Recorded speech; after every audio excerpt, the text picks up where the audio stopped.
तो गाइस मैं हूं तो और आप देख रहे हैं रेसलिंग फैंस नेटवर्क। शुरू करेंगे भाई अपनी बातों को हम लोग सबसे पहले जे उसो से। एंड इस वाली वीडियो में भाई कुछ बहुत ही इंपॉर्टेंट अपडेट से पहले तो जे उसो की बात कर लेते हैं। जे उसो को एक्चुअली रिमूव कर दिया गया एलिमिनेशन चेंबर मैच से बिकॉज उन पे अटैक हुआ। किसने किया अभी तक हमें पता नहीं है, लेकिन स्टोरी पर्पसेस में जे उसो के ऊपर अटैक हुआ बैक स्टेज। उसके बाद उनको हॉस्पिटलाइज किया गया, एम्बुलेंस से ले जाया गया एंड अब जे उसो हो चुके हैं मैच से बाहर। उनको रिप्लेस किया है लोगन पॉल ने। एक्चुअली सेम नाइट यानी कि स्मैकडाउन पे जेकब फाटू एंड लोगन पॉल का मैच हमें देखने को मिलता है एंड इस मैच को लोगन पॉल जीतते हैं जैसे तैसे बिकॉज मैकइंटायर ने भी इंटरफेयर किया एंड उसके बाद बहुत कुछ हुआ एंड अब लोगन पॉल क्वालिफाई कर चुके हैं एलिमिनेशन चेंबर के लिए। जे उसो के स्पॉट को वो लेने वाले हैं। मेरे अकॉर्डिंग डब्ल्यूडब्ल्यूई को ये क्वालिफायर यहाँ पे करना ही नहीं चाहिए था। इनको सीधा एलिमिनेशन चेंबर में ही लाना चाहिए था, किसी को वहां पे कुछ कर सकते थे। ये क्वालिफायर नहीं करना था। मुझे लगता है कि ज़्यादा हाइप बन जाती चेंबर की कि अब जे उसो पे अटैक हो गया तो अब कौन आएगा, अब वरना अटैक ही नहीं कराते भाई, मुझे ऐसा लगता है। आप बताना आपको क्या सही लगता है, क्या ये सीधा रिवील होना चाहिए था एलिमिनेशन चेंबर में। बाकी द रियल क्वेश्चन इज कि आखिर जे उसो पे अटैक किसने किया।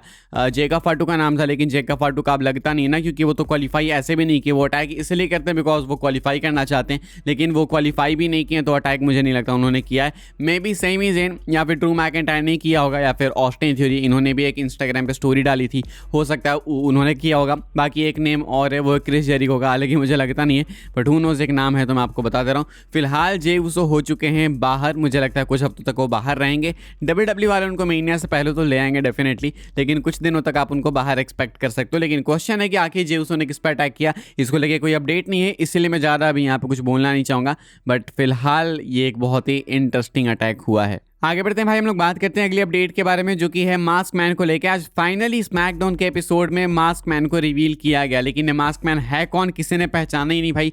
हरे बाल, एक अनआइडेंटिफाइड चेहरा। तो मैं आपको बता देता हूँ, ये मास्क मैन जो है वो सेथ रॉलिंस का एक स्टूडेंट है एंड सेथ रॉलिंस का जो वो रेसलिंग स्कूल है ना, जो उनकी ब्लैक एंड ब्रेव अकेडमी है, उस अकेडमी में सेथ रॉलिंस इस रेसलर को ट्रेन करते थे एंड इसका नाम है, रियल नेम है डॉन फ्यूरियो एंड सेथ रॉलिंस ने ही मोस्ट लाइकली इनको भेजा है। अब ऐसा नहीं मैं कह रहा कि यही मेन मास्क अटैकर हैं, हो सकता है कि डब्ल्यूडब्ल्यूई वाले चेंबर में एक दूसरे मास्क अटैकर को फिर से लेके आए। आज बस ये आए थे स्वर्व क्रिएट करने को, क्योंकि कल अब लोगन पॉल हो चुके हैं क्वालिफाई, तो शायद हो सकता है कल लोगन पॉल को मास्क अटैकर कॉस्ट करे बिकॉज आज तो वो सक्सीड नहीं हुआ एंड कल वाला जो मास्क अटैकर होगा वो डॉन फ्यूरियो से अलग होगा। फिलहाल आज वाले की आइडेंटिटी अगर आप पूछोगे तो आज वाले की आइडेंटिटी यही है कि ये कोई रैंडम पर्सन नहीं है, कोई रैंडम रेसलर नहीं है, ये सेथ रॉलिंस के ही स्टूडेंट है, इनका नाम है डॉन फ्यूरियो। यानी कि ऑब्वियस सी बात है कि सेथ ने ही इनको भेजा होगा। कहीं सेथ रॉलिंस अपनी फैक्शन तो नहीं बना रहे अपने स्कूल के स्टूडेंट्स के साथ में। एक इंटरेस्टिंग स्टोरी बन सकती है कि सेथ वापस आए अपने खुद के स्टूडेंट्स के साथ में विजन को टेक डाउन करने के लिए, कुछ मजेदार लग सकता है एंड वो वाली फील भी आएगी कि सेथ रॉलिंस ने भाई इन सारे रेसलर्स को ट्रेन किया है एंड अब ये सब आए हैं सेथ के साथ में, तो अच्छा भी लगेगा। फिलहाल ये जो आइडेंटिटी है ये कोई रैंडम आइडेंटिटी नहीं है, ये है डॉन फ्यूरियो एंड ये है सेथ रॉलिंस के स्टूडेंट। आप बताना भाई आपको ये रिवील कैसा लगा। मुझे अभी भी लगता है कि एक और मास्क मैन तो आएगा, मुझे लगता नहीं है कि यही मेन मास्क मैन है। आगे बढ़ते हम लोग बात करते हैं अगली अपडेट के बारे में जो कि है रेसलमीना को लेकर। रेसलमीना के टाइमिंग को बदल दिया गया है। डब्ल्यूडब्ल्यूई ने रेसलमीना के ऑफिशियल नई टाइमिंग को अनाउंस किया। कल मैंने आपको बताया था कि ये लोग किक ऑफ शो को इंडिया के अकॉर्डिंग बता रहा हूँ, इंडिया के अकॉर्डिंग किक ऑफ शो के लोग जो सुबह में 2:30 बजे करते हैं अब वो 1 बजे करेंगे, लेकिन अब ये टाइमिंग बदल दी जा चुकी है एंड सीधा मेन शो की टाइमिंग आपको बताता हूँ भाई। मेन शो की टाइमिंग डब्ल्यूडब्ल्यूई वालों ने अनाउंस की है कि 7 PM ईस्टर्न की जगह वो 6 PM ईस्टर्न पे होने वाला है। यानी कि अगर इंडिया के टाइम के हिसाब से बताएं तो आपको सुबह 4:30 की जगह आपको देखने को मिलेगा सुबह 3:30 पे रेसलमीनिया चालू होते हुए। यानी कि किक ऑफ शो वहाँ पे सुबह 1:30 बजे चालू होते हुए देखने को मिलेगा, आप 2 घंटे पहले। तो 1:30 बजे किक ऑफ शो एंड उसके बाद 3:30 में आपको देखने को मिलेगा रेसलमीनिया का मेन शो। नाइट 1 नाइट 2 दोनों की बात करें। इसके अलावा भी इन्होंने काफ़ी कुछ बताया कि ESPN पे आएगा फर्स्ट आवर, ऐसे वैसे पता नहीं क्या। आपको ज़्यादा सोचने की नीड नहीं है, अपने लिए सब कुछ नेटफ्लिक्स पे ही आएगा, वो उसमें कोई डाउट की बात नहीं है। फिलहाल रेसलमीनिया की टाइमिंग बदल चुकी है, तो रेसलमीनिया है इंडिया के अकॉर्डिंग 19 एंड 20 अप्रैल को एंड आपको देखने को मिलेगा 19-20 को सुबह में देखने को मिलेगा 3:30 पे बिल्कुल लाइव। आगे बढ़ते हम लोग बात करते हैं एलिमिनेशन चेंबर की। फाइनल अपडेटेड कार्ड देख लेते हैं एलिमिनेशन चेंबर का। क्वालिफायर्स हो चुके हैं भाई, सब कुछ डन, सब कुछ हो चुका है डन, फाइनलाइज एंड हर एक सुपरस्टार क्वालिफाई कर चुका है। तो अब एक बार देख लेते हैं कि अपडेटेड कार्ड फिलहाल कैसा दिखता है। अभी के लिए Finn Balor and CM Punk का match, world title match confirm है एलिमिनेशन चेंबर के लिए। यहाँ पे CM पंक डिफेंड करेंगे टाइटल अपनी अपनी होम क्राउड के सामने।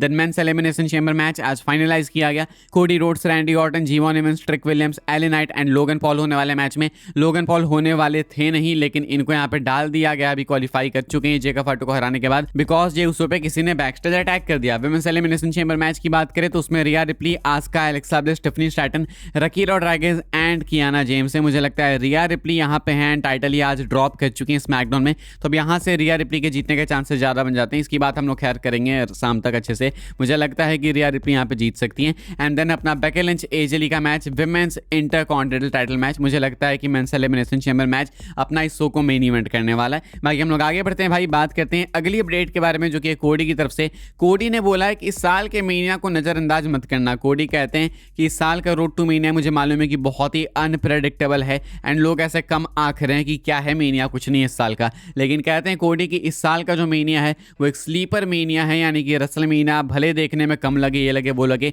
लोग हो सकता है कि इसको नज़रअंदाज कर दें, लेकिन एक्चुअली में ये एक बैंगर इवेंट, एक क्रेजी अनप्रेडिक्टेबल इवेंट बन के सामने आ सकता है। तो कोडी ने लास्ट टाइम ऐसी बात की थी रसलमेनिया 40 के टाइम, उसको कोडी ने बोला था कि इस साल का महीना बहुत ही अनप्रेडिक्टेबल होगा, बहुत ही खास होगा, एंड वो तो एक्चुअली में बहुत ही क्रेजी था।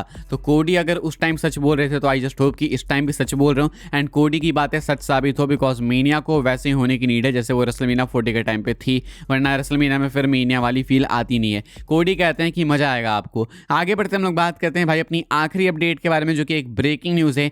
यह डनहॉजन को लेकर, डनहॉजन जो है वो निकल चुके हैं AEW से। डनहॉजन ने कल बहुत सारे ट्वीट्स किए, इन्होंने भाई अपनी बुकिंग आईडी भी शेयर कर दी कि आप लोग मुझे रेसलिंग शोज़ के लिए, पार्टीज़ के लिए, इवेंट्स के लिए बुक कर सकते हैं, यानी कि अभी ये AEW से निकल चुके हैं। एंड अभी एक वो भी मान लो तुम की कन्फर्मेशन मिल गया, मैं सोने पे सुहागा हो गया कि AEW ने इनको अपने रोस्टर पेज से हटा दिया है। AEW के रोस्टर से डनहॉजन हो चुके हैं रिमूव, एंड अभी तक तो क्रिस जेरिको भी नहीं हुए, तो उनका तो बनता नहीं है, लेकिन डनहॉजन अभी हो चुके हैं रिमूव। एंड बहुत ही इंटरेस्टिंग टाइमिंग है, कल एलिमिनेशन चेंबर में वो मिस्ट्री क्रेट खुलने वाला है, एंड मिस्ट्री क्रेट से बाहर निकलने के लिए डनहॉजन ही बैटिंग ऑड्स में फेवरेट हैं।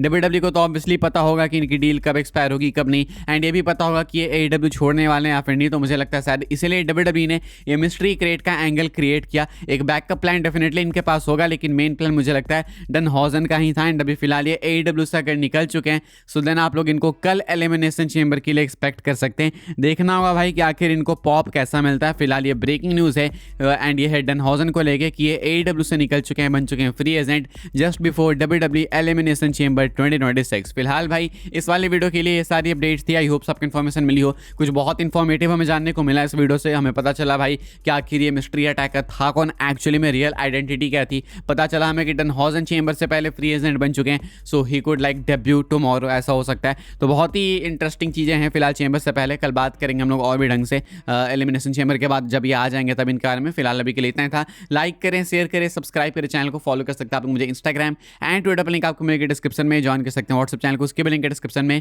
मिलूंगा मैं आपसे अगले वीडियो में जल्दी ही, तब तक के लिए good bye, thanks for watching.